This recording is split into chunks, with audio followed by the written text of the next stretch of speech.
Halo teman-teman, perkenalkan saya Erik. Izinkan saya bersama dua rekan saya, Bara dan Jonathan, untuk hari ini memperkenalkan suatu produk yang dapat mewujudkan kesetaraan gender di Indonesia dan juga mencegah kekerasan seksual.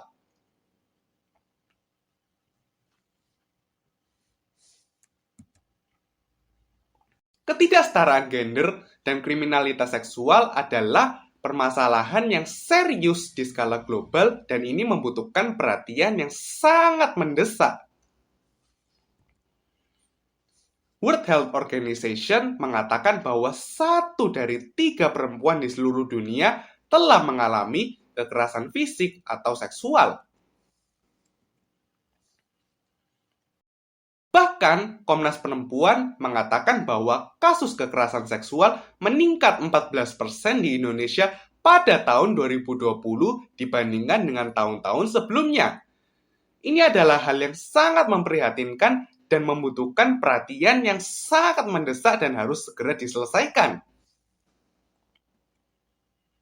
Meskipun masyarakat seringkali memiliki persepsi bahwa biasanya laki-lakilah yang menjadi pelaku dari semuanya ini, tetapi ternyata tidak jarang juga laki-laki menjadi korban.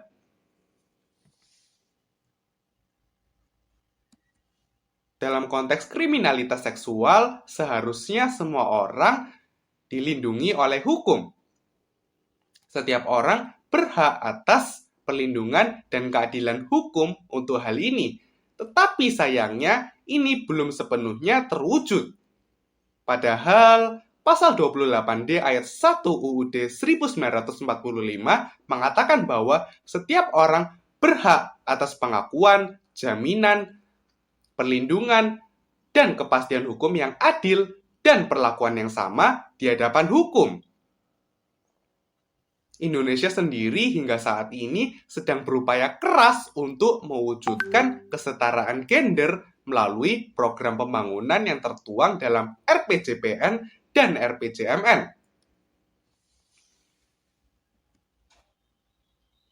Teknologi dapat membantu mewujudkan hal ini, karena saat ini teknologi sudah berkembang dengan luar biasa dan teknologi sudah banyak merubah gaya hidup masyarakat.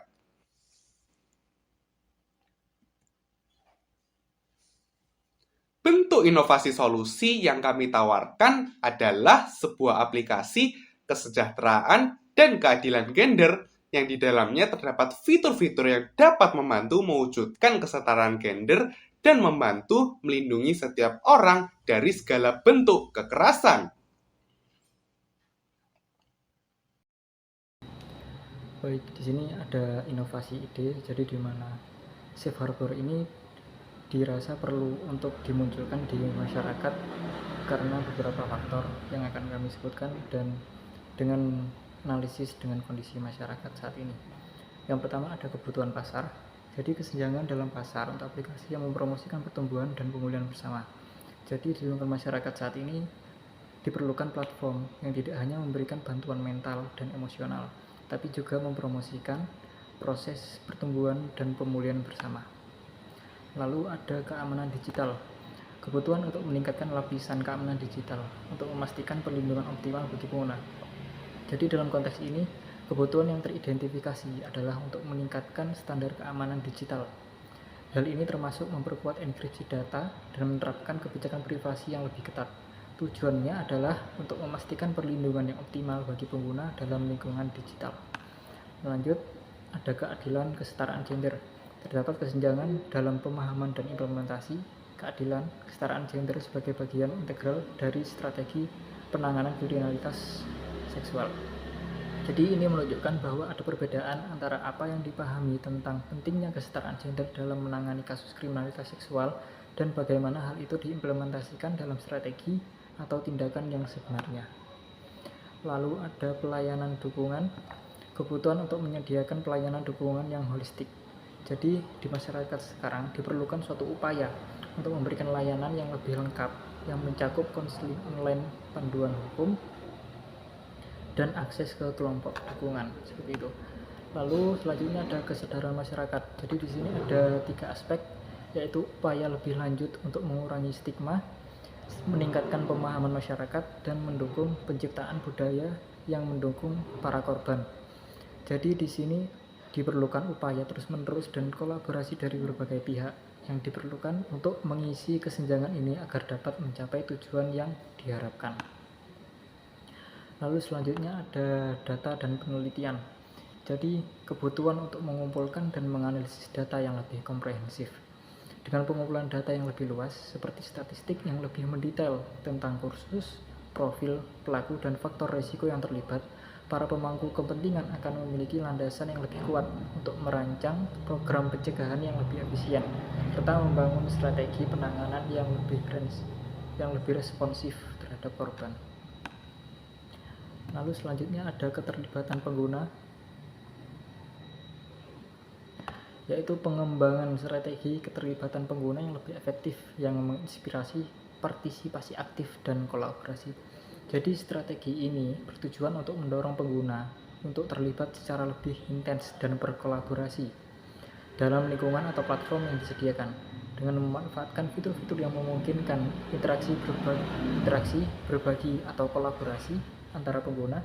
Diharapkan dapat meningkatkan keaktifan dan kontribusi pengguna dalam suatu konteks tertentu. Lalu selanjutnya ada aksesibilitas global. Safe Harbor dirancang agar dapat diakses dengan mudah oleh berbagai komunitas di seluruh dunia. Hal ini memungkinkan aksesibilitas yang lebih luas, memastikan bahwa platform atau inisiatif tersebut dapat diterima dan digunakan dengan efektif oleh berbagai komunitas di seluruh dunia. Seperti itu. Oke, sebentar saya akan menjelaskan kepada kalian tentang bagian daripada bab 2 mengenai desain daripada prototype Safe Harbor ini. Oke, tanpa berlama-lama, mari kita masuk ke dalam pembahasannya. Kita masuk ke dalam pembahasan yang pertama, yaitu kita masuk ke dalam bagian beranda. Nah, jadi di sini kelompok kami membuat desain prototype, yaitu sebuah beranda yang dimana beranda ini adalah halaman pertama setelah user atau pengguna masuk ke dalam aplikasi. Oke, jadi dalam beranda ini ada fitur-fitur. Nah, jadi fitur-fiturnya ada feed berita. Nah, feed berita ini berisi tentang berita-berita kejahatan seksual, berita-berita pencegahan atau inisiatif daripada kriminalitas seksual ini yang dapat berguna supaya dapat menjadi insight bagi pembaca atau user. Yang kedua ada akses cepat. Nah, di sini akses cepat dapat dihubungkan dengan beberapa bagian-bagian lain, misalnya akses cepat ke peta kecaman dan juga akses cepat ke bagian-bagian lain. Nah, buat yang penasaran apa itu peta kecaman, jangan lupa untuk nantikan terus pembahasan kali ini. Lanjut, kita masuk ke dalam community care, nah atau komunitas dukungan. Nah, jadi dalam tempat atau bagian ini adalah area bagi para pengguna agar dapat berinteraksi, berbagi pengalaman, dan juga memberikan dukungan satu sama lain. Kita masuk ke dalam fitur yang pertama, yaitu ruang obrolan. Nah, jadi ruang obrolan ini bisa dibilang untuk mengobrol, sudah jelas, untuk memberikan obrolan atau memberikan inspirasi, komunikasi kepada orang-orang. Tentunya bisa dengan anonim, bisa untuk obrolan dengan teman, bisa untuk obrolan dengan konsultan-konsultan yang ada dalam aplikasi ini. Oke, lanjut masuk ke dalam forum diskusi. Forum diskusi bisa dibilang untuk berdiskusi dengan banyak orang. Jadi ruang obrolan mungkin hanya satu atau dua orang. Jika forum diskusi mungkin bisa 2 atau lebih, 3 atau lebih. Oke. Lanjut ke dalam Wall of Strength. Nah, jadi di sini adalah sebuah fitur di mana pengguna itu bisa membagikan atau user itu bisa men-sharekan pengalaman ataupun kisah sukses mereka dalam menghadapi kehidupan ini. Oke, lanjut. Di sini ada fitur juga yang namanya pelaporan anonim. Jadi di sini adalah fitur pelaporan kejahatan seksual yang tanpa menggunakan identitas pengguna. Jadi pengguna akan merasa aman, akan merasa nyaman karena identitas atau namanya tidak diketahui. Sehingga ini dapat membuat semua orang yang ingin membantu bisa langsung membantu tanpa merasa was-was akan adanya kejahatan yang ingin menimpa mereka. Oke, fiturnya yang pertama ada formulir pelaporan. Nah, jadi di dalam formulir pelaporan ini kita bisa memberikan opsi yaitu untuk melampirkan bukti video, bukti foto, dan juga mungkin ada tempat, tanggal, di mana dan waktu sehingga apabila ada yang berjaga atau ada pihak kepolisian yang sedang berpatroli, maka langsung bisa masuk ke dalam daerah tersebut. Oke, langsung fitur yang kedua, konfirmasi penerimaan laporan. Oke, di sini ya kita bisa memberikan bisa dibilang konfirmasi daripada apabila laporan itu sudah dikirim. Dan jika kita mendapatkan nomor referensi sebagai tanda bukti kita telah mengirim atau telah dikonfirmasi menerima laporan. Lanjut ke dalam peta kecaman. Jadi di sini adalah visualisasi sebuah peta daripada tingkat kejahatan yang ada di lokasi pengguna. Jadi ini menunjukkan lokasi kejahatan-kejahatan atau lokasi daerah-daerah yang rawan kriminalitas seksual.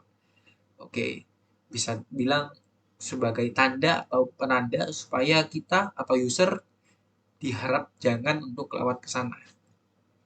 Fiturnya ada yang pertama, ada marker warna daerah tertentu. Jadi misalnya kalau merah itu rawan, misalnya merah terjadi 2 kali, kalau kuning baru sekali, dan hijau ataupun tidak ada marker itu aman berarti.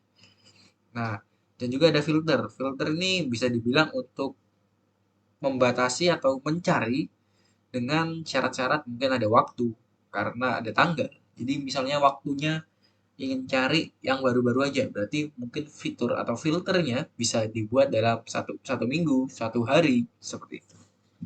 Oke, lanjut ke dalam pusat sumber daya. Nah, di sini kita dapat memberikan atau dapat diberikan informasi-informasi mengenai modul pelatihan online, panduan hukum, dan juga layanan pendukung.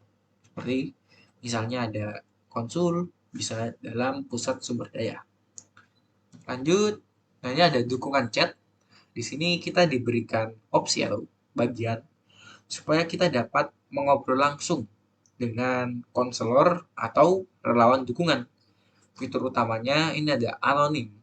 Jadi pengguna merasa identitasnya tidak dibagikan, tetapi menggunakan bisa dibilang nama samaran ataupun username yang sudah dibuat, nah anonim dan aman dengan opsi konseling pribadi. Dan juga fitur yang kedua ada pesan pribadi dan arsip obrolan. Tergantung kita mau mengirimkan pesan itu terhadap siapa dan di mana. Oke, lanjut ada di pelatihan pencegahan.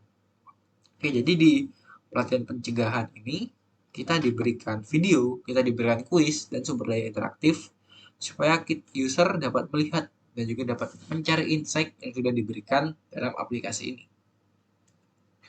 Oke, jadi ada lanjut ke setting atau pengaturan. Nah, di sini kita dapat berbagi atau dapat mengatur informasi yang dapat diberikan sejauh mana. Semisal tidak boleh mengakses kamera, tidak boleh mengakses lokasi misalnya. Jadi si aplikasi akan membatasi hal-hal tersebut. Oke, lanjut ada aksi sosial dan juga pengembangan komunitas. Nah, jadi aksi sosial ini bisa dibilang untuk fitur agar pengguna itu berpartisipasi dalam kampanye atau inisiatif sosial. Nah, jadi kita dapat sebagai user atau sebagai pengguna, kita dapat masuk ke dalam komunitas-komunitas yang disediakan agar dapat lebih dekat dan juga agar dapat lebih memupuk kebersamaan dalam menggunakan aplikasi ini. Dan juga ada pengembangan komunitas. Nah, ini adalah ya fitur untuk memfasilitasi pertemuan fisik atau acara virtual untuk memperkuat komunitas. Nah, jadi ya bisa dibilang ini ada fiturnya, sebuah dukungannya daripada aksi sosial yang di atas. Nah, jadi bisa dibilang kok ada fitur-fitur yang diberikan juga tidak beda jauh, saling berkaitan. Nah, ini yang unik adalah kalender acara dan undangan. Jadi dalam sebuah page itu akan ada kalender yang dimana kalender itu akan memberikan informasi terkait apakah ada acara atau apakah ada yang namanya tempat yang ada event sedang berlangsung dan juga ada RSVP untuk sebagai akses pass kita supaya kita dapat memasuki atau bersama-sama dengan event yang sudah diselenggarakan. Oke, mungkin seperti itu dari penjelasan saya. Terima kasih.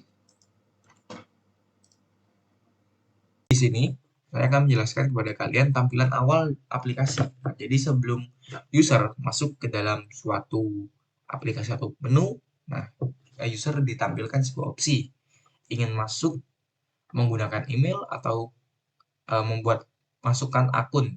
Nah, jika belum punya akun, kita harus membuatnya terlebih dahulu. Ini bertujuan supaya user dapat lebih dekat lagi dengan aplikasi dan juga memudahkan untuk mengintegrasikan pengguna.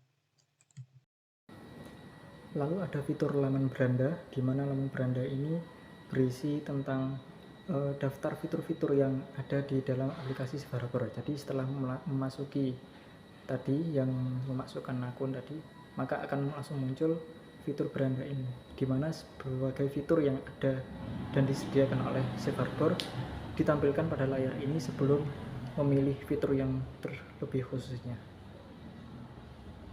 Lanjut, saya akan menjelaskan laman berita. Nah, di sini laman berita tentu berisi dengan feed-feed berita terkini tentang kejahatan seksual dan juga ada akses cepat ke peta kecaman dan sumber daya utama. Oke, lanjut. Ini ada peta kecaman dan juga laman kalender. Saya akan menjelaskan peta kecaman dahulu. Jadi dalam peta kecaman ini adalah visualisasi peta yang menunjukkan lokasi-lokasi. Nah, di sini ada wilayah rawan, kantor polisi misalnya, ada event-event juga yang untuk komunitas dukungan. Oke, ini ada marker warnanya juga, misalnya merah ini resiko. Terus kalau misalnya belum ada kuning misalnya itu rawan juga, tapi kalau hijau atau tidak ada gambar mungkin aman, seperti itu kurang lebihnya. Oke, lanjut kita masuk ke dalam laman kalender.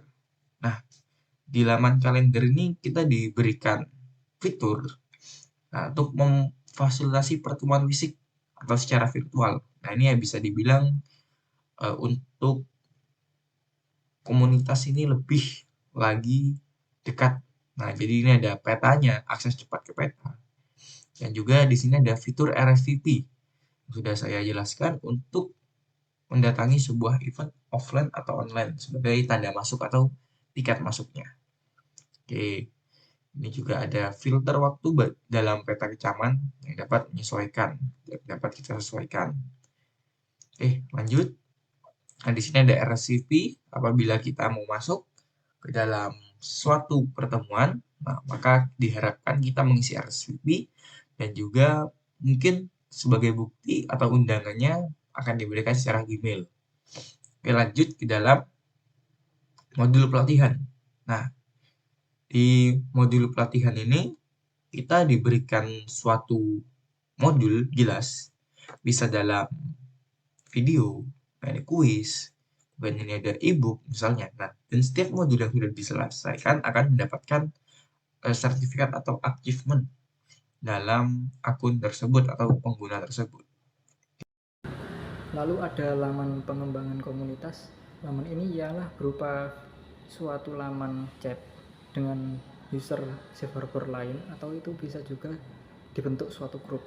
Jadi di sana user bisa berkomunikasi dengan user lain, entah itu secara pribadi atau secara grup. Lalu selanjutnya ada hukum dan panduan.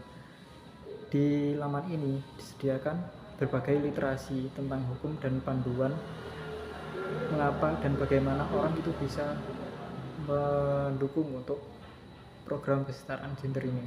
Lalu ada pengaturan akun. Di sini ada fungsinya untuk sebagai mengatur pengaturan dari Safe Harbor ini. Jadi kendali tentang akun ataupun kendali tentang aplikasi ada di pengaturan akun ini. Di sini kita memiliki fitur pelaporan anonim. Di sini kita bisa masukkan tanggal kejadian suatu kasus, lalu jenis kejahatannya, entah itu merupakan kekerasan seksual atau ketidakadilan gender. Kemudian kita cantumkan nama pelaku, kemudian kita berikan deskripsi seperti apa kasus kejahatan yang telah terjadi. Dengan ini kita bisa melapor kepada pihak yang berwenang melalui perantaraan aplikasi. Selanjutnya kita juga memiliki fitur dukungan chat. Di sini setiap orang bisa memiliki akses untuk berkonsultasi dengan konselor atau orang yang ahli dalam suatu bidang tertentu. Di sini layaknya fitur chat biasa, di sini setiap orang dapat berkomunikasi secara bebas. Kita juga memiliki fitur aksi sosial di mana masyarakat bisa membantu di dalam mewujudkan kesetaraan gender. Di sini ada 2 pilihan yang kami tawarkan, yaitu bisa dalam bentuk kampanye ataupun donasi. Jadi di sini user bisa memilih. Ketika user memilih kampanye, maka di sini akan diberitahukan kepada mereka kampanye apa yang sedang berjalan dalam waktu dekat. Dan mereka bisa membaca deskripsi dari setiap kampanye dan berpartisipasi. Kemudian, kalau user memilih pilihan donasi, maka user dapat memilih jumlah uang yang ingin mereka donasikan, lalu mereka bisa segera mendonasikannya. Oke, lanjut.